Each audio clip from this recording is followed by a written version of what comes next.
বন্ধুরা, আমরা যে অষ্টমী স্পেশাল আলুর দম আর পরোটা বানিয়েছি, তার জন্য এই আলুর দমটা কিন্তু একদম ইউনিক আইডিয়া। আর এই রকমভাবে যদি আপনারা আলুর দম বাড়িতে তৈরি করেন, তাহলে আপনারা রেস্টুরেন্ট বা অনুষ্ঠান বাড়ির সাথে টক্কর দিতে পারবেন। আঙুল চেটে খেতে হবে এরকম স্বাদের। এই রেসিপিটার জন্য আমাদের লাগছে পরিমাণ মতন আলু, এছাড়া মশলার মধ্যে লাগছে আমাদের গোটা গরম মশলা, দুটো তেজপাতা, শুকনো লঙ্কা, এছাড়া লাগছে আমাদের টক দই, বাদাম গুঁড়ো, এছাড়া তো জিরের গুঁড়ো, ধনের গুঁড়ো তো আছেই, গোলমরিচ গুঁড়ো, টমেটো কুচি, ধনেপাতা কুচি। বন্ধুরা, প্রথমে আমরা আলুগুলোকে খুব সুন্দর করে ভেজে তুলে রেখে দেবো। তারপরে আমরা একটা মশলা তৈরি করে নেব।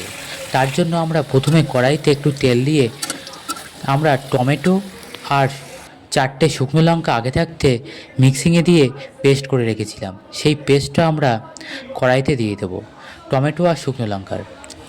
এরপরে আমরা কিছু সময় নাড়াতে থাকবো বা কষাতে থাকবো, যত সময় না টমেটোর কাঁচা গন্ধটা চলে যায়।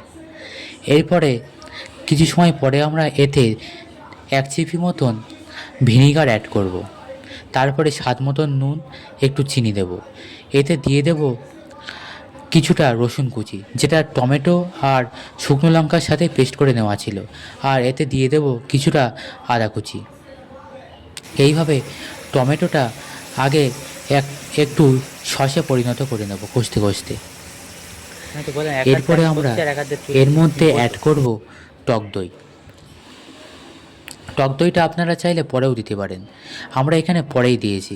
এরপরে আমরা এর মধ্যে আলু দিয়ে দেবো, দিয়ে কষার সময় এখানে জিরের গুঁড়ো এবং আস্তে আস্তে ধনের গুঁড়ো, হলুদ, গোলমরিচ গুঁড়ো সব কিছুই আমরা অ্যাড করতে থাকবো। তারপরে আমরা খুব ভালো করে কষাবো। কষাতে কষাতে কিছু সময় পরে আমরা বাদামের গুঁড়োটা দিয়ে দেবো। তারপরে যদি কড়ার গায়ে লেগে যায়, একটু সামান্য গরম জল অ্যাড করতে পারেন। তারপরে আমরা ফাটানো টক দইটা এর মধ্যে দিয়ে দেব, দিয়ে কষাতে কষাতে শেষের দিকে আমরা ধনেপাতা কুচিগুলো দেবো।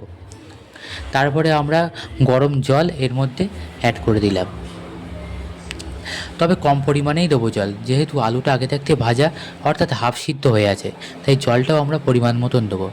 এই ক্ষেত্রে ঝোল যদি বেশি হয় তাহলে কিন্তু স্বাদটা অত পাওয়া যাবে না। এদিকে আমরা ময়দাটা মেখে রাখবো টক দই দিয়ে, আপনারা চাইলে একটু ইস্টও অ্যাড করতে পারেন। তারপরে আমরা যখন দেখব যে আলুর দমটা হয়ে গেছে, তখন আমরা নামিয়ে নেব। এদিকে আমরা পরোটাটার জন্য খুব ভালো করে আমরা বড় করে বেলে নেব। তারপরে একটা ছুরির সাহায্যে সুন্দর করে একটা ডিজাইন করে, বা আপনারা আপনাদের ইচ্ছে মতন পিস পিস করতে পারেন। তারপরে সেই পিসগুলো এক জায়গায় করে আবার দলা করে আমরা নেচি করব। সেই নেচিগুলোকে বেলে আবার একটা পরোটার শেপ দেবো। এরপরে একটা চাটু বসিয়ে পরোটাগুলোকে আগে আমরা ছেঁকতে থাকবো। কিছুটা ছেঁকা হয়ে গেলে এর উপরে হালকা হালকা তেল ছড়াবো, আর পরোটাগুলো দেখা যাবে খুব সুন্দরভাবে ফুলে উঠছে। তারপরে আমরা নামিয়ে রেখে হাতের সাহায্যে পরোটাগুলোকে বাড়ি মারলেই অংশগুলো আস্তে আস্তে ছাড়িয়ে যাবে, আর খুব সুন্দর খেতেও হবে। বন্ধুরা, এই ছিল আমাদের অষ্টমী স্পেশাল আলুর দম আর পরোটা। কেমন হলো অবশ্যই জানাবেন, আর ভালো লাগলে লাইক শেয়ার করতে ভুলবেন না।